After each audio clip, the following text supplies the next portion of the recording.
Assalamualaikum warahmatullahi wabarakatuh. Hadirin yang dirahmati Allah Subhanahu wa taala. Mudah-mudahan kita sehat selalu, dilindungi oleh Allah, dijauhkan dari segala macam mara bahaya, terutama penyakit yang sedang merajalela saat ini, yaitu COVID-19. Baik hadirin semua, pada kesempatan kali ini kita akan mencoba mengulas tentang bahasa Arab.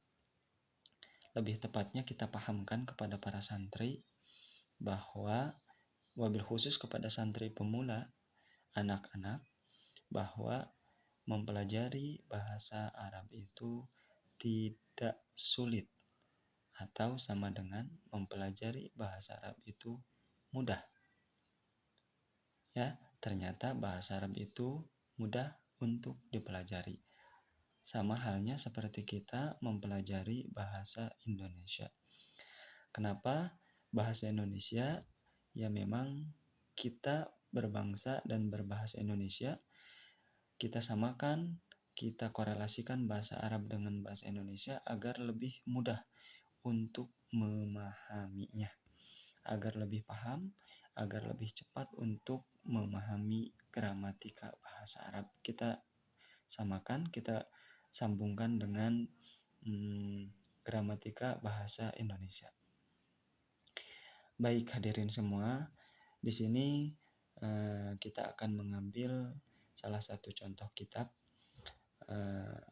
bahasa Arab yang memang kitab ini merupakan kitab fenomenal, kitab induk dari ilmu nahwu.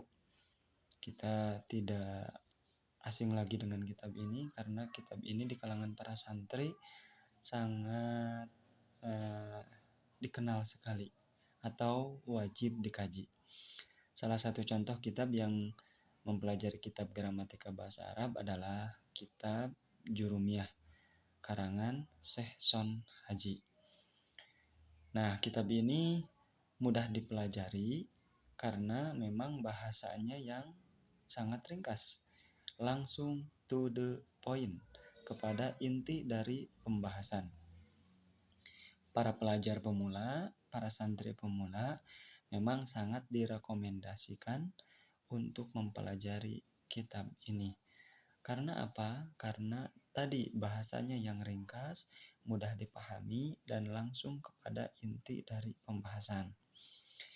Dan kitab ini juga sebagai pengetahuan, kitab Jurumiyah ini merupakan induk dari kitab ilmu nahwu. Buktinya, kitab Jurumiyah ini disarahi oleh banyak sekali imam-imam atau syekh-syekh sampai disebutkan lebih dari 100 syarah untuk mensyarahi kitab Jurumiyah ini.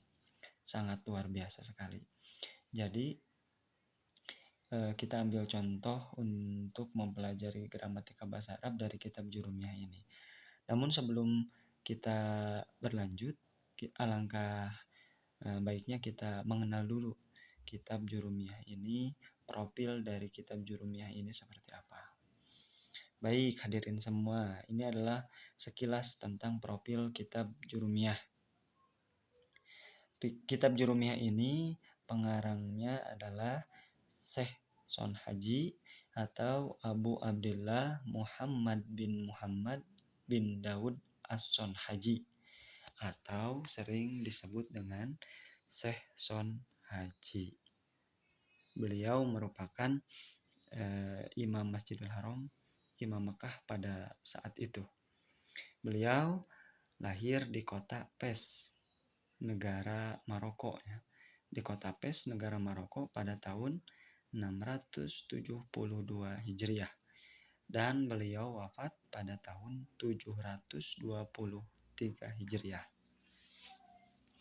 Nah, kitab Jurumiyah ini tipis ya. Tipis, diawali dengan bab kalam, diawali dengan babul kalam, dan diakhiri dengan babul mahfudatul asma.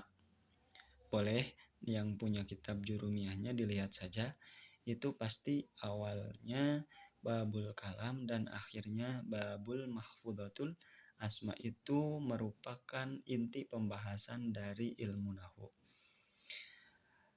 Kitab ini sangatlah tipis, kitabnya tidak tebal, tetapi faidahnya sungguh luar biasa.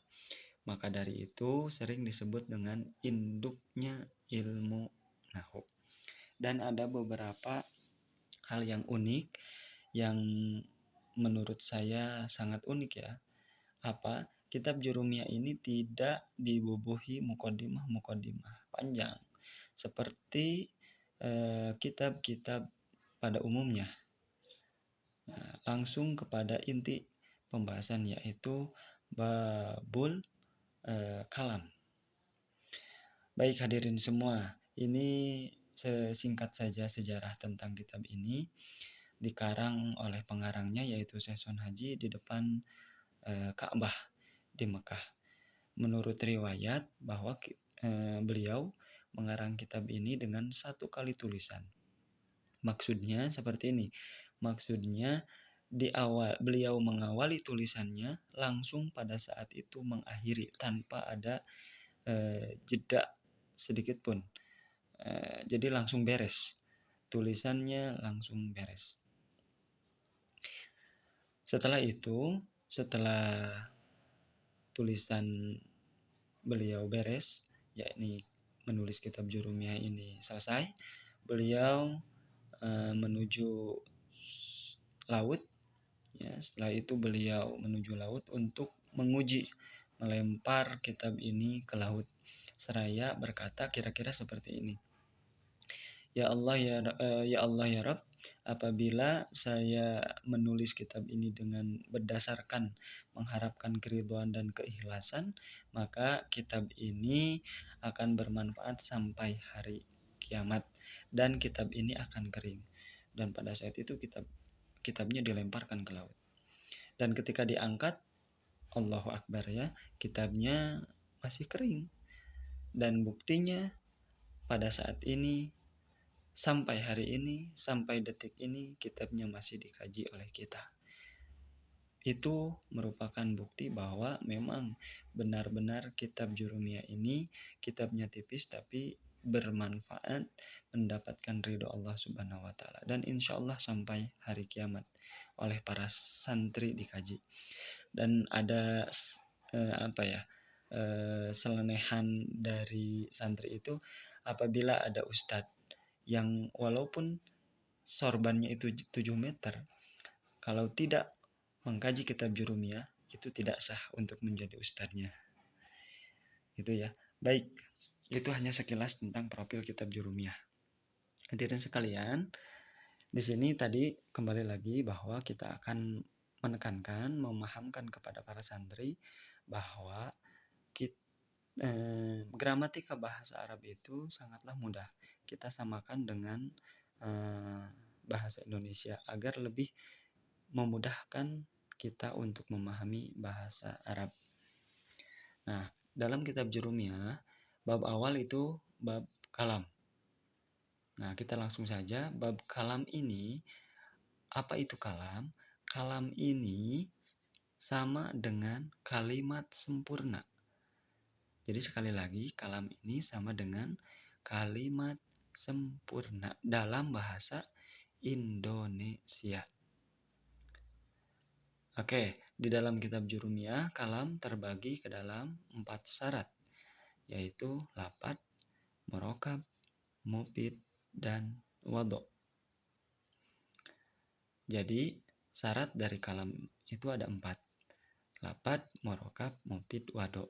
Dari bahasa Arab ya. Kalam bahasa Arab itu terdiri dari 4 syarat.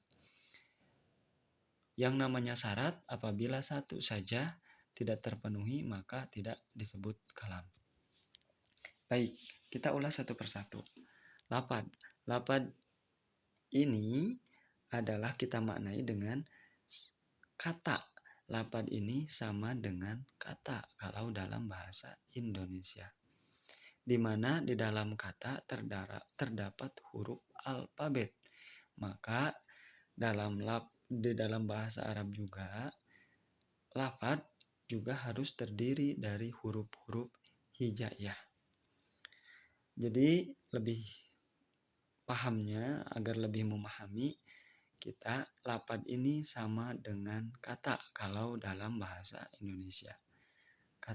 Contoh kata dalam bahasa Indonesia, contohnya misalkan di sini kita tulis masjid. Itu dalam bahasa Indonesia merupakan satu kata, masjid. Di mana di dalam kata tersebut ada huruf M, huruf A, huruf S, huruf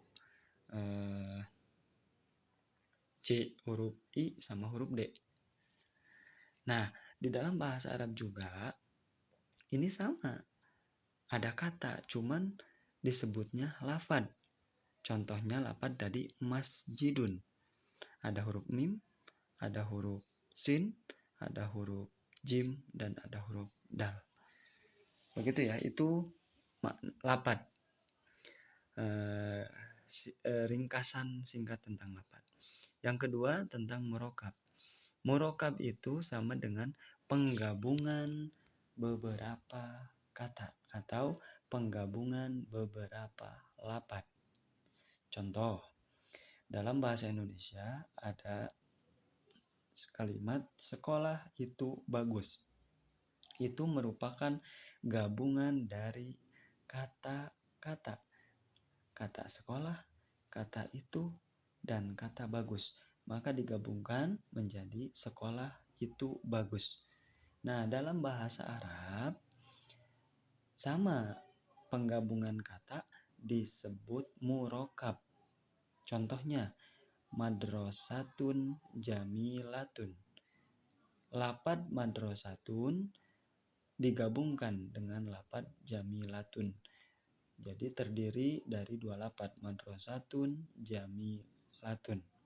Itu namanya murokab. Jadi sekali lagi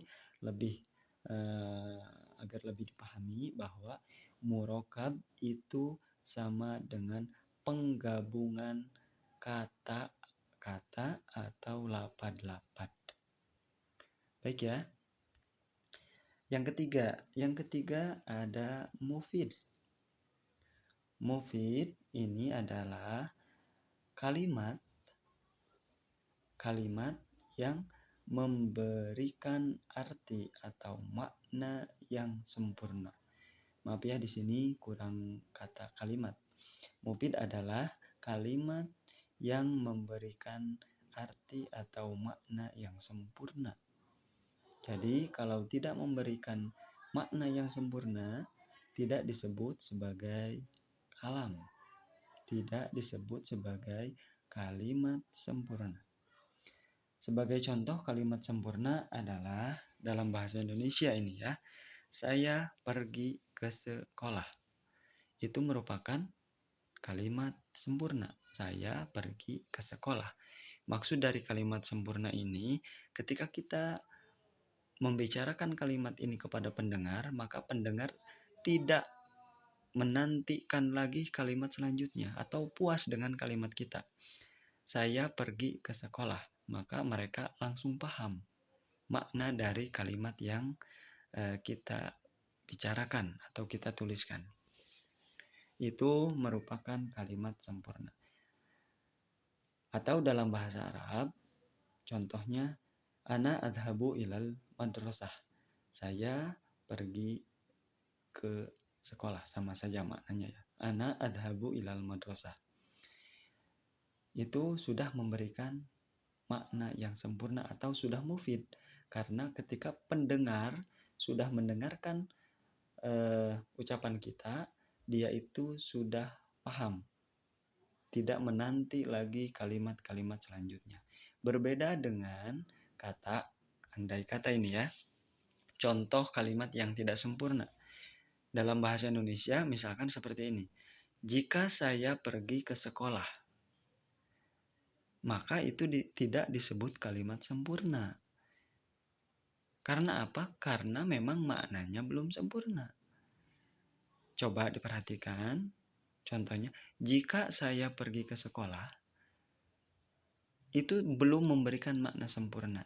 Sampai ketika pendengar mendengarkan ini, pendengar akan menanti atau menantikan kalimat-kalimat selanjutnya. Jika saya pergi ke sekolah, nah itu nanggung maknanya. Nah, ini tidak memberikan makna sempurna karena para pendengar akan menantikan kelanjutan dari kalimat tersebut. Nah, jadi sekali lagi, mufid ini adalah kalimat yang memberikan makna sempurna. Kalau seandainya ada kalimat yang tidak atau belum memberikan makna sempurna, maka dalam gramatika bahasa Arab tidak disebut mufid. Seperti itu hadirin. Baik, yang keempat itu ada wado. Wado itu istilah bahasa yang kita kenal adalah bermakna bahasa Arab. Ya memang yang akan dipelajari adalah gramatika bahasa Arab. Baik, hadirin sekalian, sekilas tentang pengenalan awal. Mudah-mudahan banyak memberikan manfaat dan banyak memberikan ilmu wabil khusus kepada pembicara. Dan yang paling penting, kenapa konten ini dibuat? Karena ingin lebih memahamkan kepada para santri, kepada para pembelajar pemula, belajar bahasa Arab itu mudah, jangan dipersulit. Bahwa mempelajari bahasa Arab itu sangatlah mudah, sama halnya atau sama gampangnya dengan kita mempelajari bahasa Indonesia. Sekian, sampai jumpa kembali di kilasan kitab Jurumiyah selanjutnya. Wallahul muwafiq ila aqwamit thoriq. Assalamualaikum warahmatullahi wabarakatuh.